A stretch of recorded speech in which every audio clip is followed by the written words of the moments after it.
अर्चना मजूमदार द्वारा MTH hospital से लेकर सेंट्रल जेल का निरीक्षण किया गया। इस दौरान उन्होंने मीडिया से चर्चा कर बताया कि महिलाओं के सशक्तिकरण के साथ ही आपराधिक घटनाओं से जुड़ी हुई महिलाओं की मानसिक स्थिति को भी बदलने की आवश्यकता है। मध्य प्रदेश के इंदौर में आज राष्ट्रीय महिला आयोग के सदस्य डॉक्टर अर्चना मजूमदार द्वारा सेंट्रल जेल का निरीक्षण किया गया। इस दौरान उन्होंने मीडिया से चर्चा कर बताया कि लालच और अन्य कारणों के कारण कुछ महिलाएं आपराधिक घटनाओं से जुड़ गई है या फिर उनके पीछे कोई गिरोह काम कर रहा है।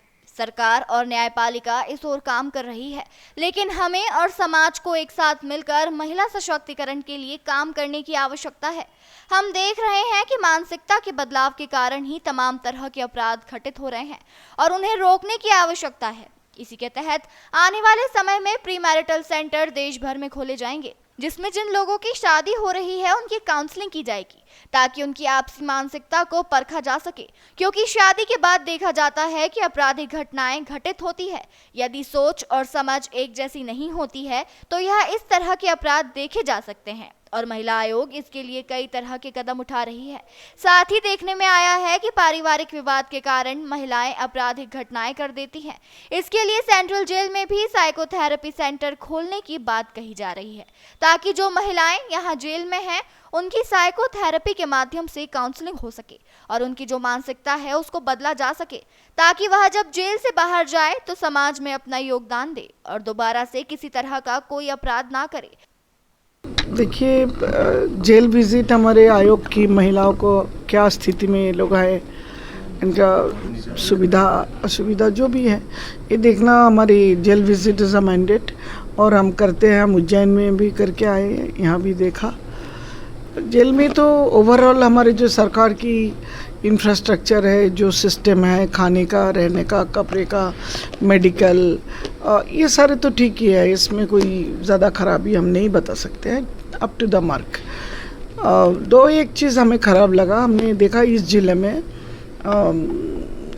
में उज्जैन में भी सिमिलियर टाइप ऑफ डेटा मिला कि जितना यहाँ 80, 82 या 84 इनमेट है, जिसमें करीब 75%, 80% का कन्विक्टेड और बाकी अंडर ट्रायल है, पर उसमें 90% इज़ घरेलू हिंसा।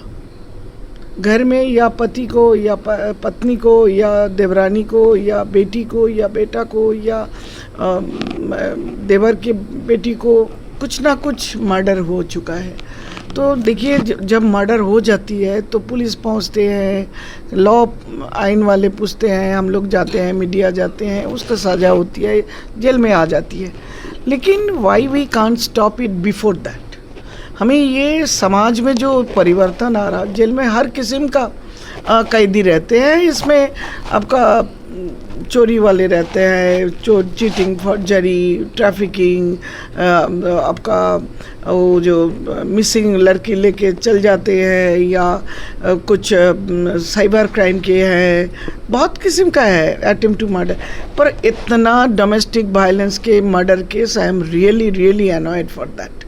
हमें सोचता है कि हमें क्या इसमें कार्रवाई करना है कि हम यहाँ तक पहुँचने से पहले महिलाओं को हम लोग रोक सके। समाज में क्या सुधार आना चाहिए उसके पर हमें चर्चा और पढ़ाई और उसके ऊपर कार्रवाई की ज़रूरी बहुत है।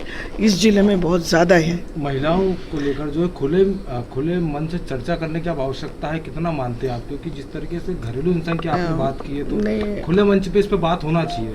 नहीं, यही बात हमने पहले भी बताया कि हमारी उज्जैन में भी और इंदौर में भी हमारी राष्ट्रीय महिला आयोग के ओर से हम सारे भारत के सारे देश में हम लोग प्री मैरिटल काउंसलिंग एक सेंटर खोलने का हम लोग ट्राई किए। उसमें हम लोग जो शादी होने वाला है, कार्ड छपे या रजिस्ट्रेशन हुआ या घर से ठीक किए, उन कापिलों के हम लोग लाके एक काउंसलिंग कराता है, 10 सीटिंग, 20 सीटिंग, 30 सीटिंग, इस हिसाब से कि एक दूसरे से कॉम्पेटिबल है कि नहीं है।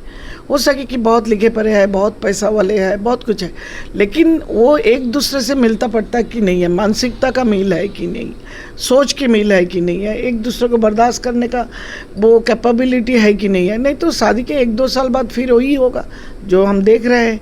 तो ये हम कोई नहीं सोचता है, लेकिन हो रहा है। हम कोई नहीं चाहते कि शादी के बाद कोई मर्डर करे या जेल में रहे, लेकिन हो रहा है। इसको रोकाना हमारे सामाजिक रूप से सबका रिस्पॉन्सिबिलिटी है, सबको आगे आना है और इसके लिए जो जो करना आयोग करेगा। महिलाओं से भी मिले थे तो क्या कुछ बात रखी, किस तरह की क्या? जी, कई महिला तो जो 2-4 मिला है चीटिंग का या ट्रैफिकिंग का, ये सारे पैसा के अभाव से, मतलब लालच से। साइबर क्राइम के एक लड़की मिली जो 2.5 करोड़ के लगभग पैसा फर्ज किया है, फ्रॉड किए। She is hardly 20 years old. तो इतना हिम्मत कहाँ से आ रहा है?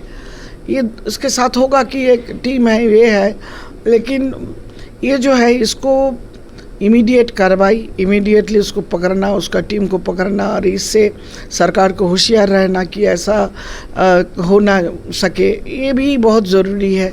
क्राइम की तरह एक इंक्लिनेशन, मतलब क्राइम कर लेंगे जल्दी से हम बड़े आदमी बन जाएंगे, पैसा वाले बन जाएंगे, या इसको हटा देंगे तो हम चैन से रहेंगे, ये जो सोच मन में आया ना इंस्टेंट, इसी से क्राइम ज़्यादा हो रहा। तो इसके लिए हमें साइकियाट्री काउंसलिंग, हमने अभी मैडम को भी लिखे हैं कि इनका साइकोथेरापी, इनका ग्रेडिंग करके मानसिकता का जो परिवर्तन, ये करेक्शनल होम है, यहाँ हमारे सबसे ज़्यादा काम है इन लोगों का मानसिकता की परिवर्तन, सुझाव, और इसमें अफसोस फीलिंग ये लाना है कि आगे चल के जब मेन सोसाइटी में ये लोग जाएंगे दोबारा ये क्राइम ना करें।